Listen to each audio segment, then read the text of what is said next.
The Chancellor is preparing a budget framed by weak growth and stretched services. Independent analysts say the public finances have less room than hoped, raising the prospect of tax increases or tighter spending to meet fiscal rules.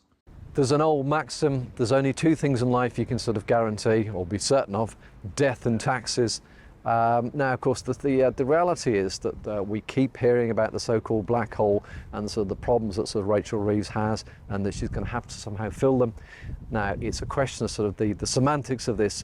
Do they call it tax or do they call it revenue?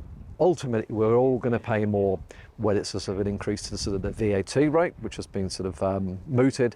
The other rumour I'm hearing is that it's where they're going to sort of shift the sort of the burden from sort of younger people who are paying sort of extraordinary sort of levels of taxation, and put that sort of more on sort of older people. And how that will happen is that we'll reduce the national insurance rate, which is paid by all working people. So that would fulfil the manifesto commitment not to raise taxes for the working people. But of course, old age pensioners, or those on sort of state pension or occupational pension for that matter, once you go above the sort of the tax threshold of which is 12,570, which is fairly low. So a lot more sort of people at that rate are paying tax. Of course, any sort of increase in sort of the rate of taxation affects them. So it will be about shifting the burden around. But hey, fuel duty, that could go up. In a nutshell, it's going to become pretty painful. Well, polling from YouGov in September found the public divided.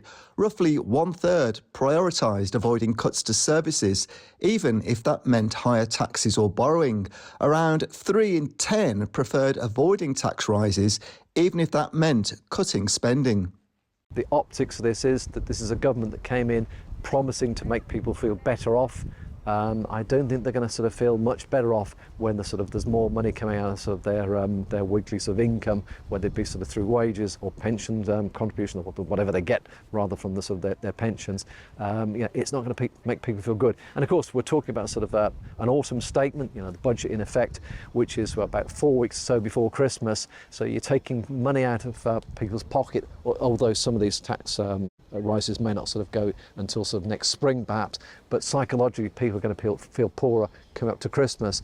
And of course, what we know in the high street is that a lot of retailers are really suffering. And of course, I'm sort of seeing, even from a personal point of view, a lot more sales and offers at this point. And traditionally, of course, this is the really good period. So if it's getting tougher for them, then we can probably expect the early part of 2026 to see a lot more closures of high street sort of chains. Councils warn that frontline services are under strain, with the Local Government Association pointing out to rising budgets for adult and children's social care and homelessness. So the trade-off is clear: protect services or hold down the overall tax take. Independent institutes argue the numbers are tight, but the balance of decisions will shape what we all experience on the ground in the year ahead.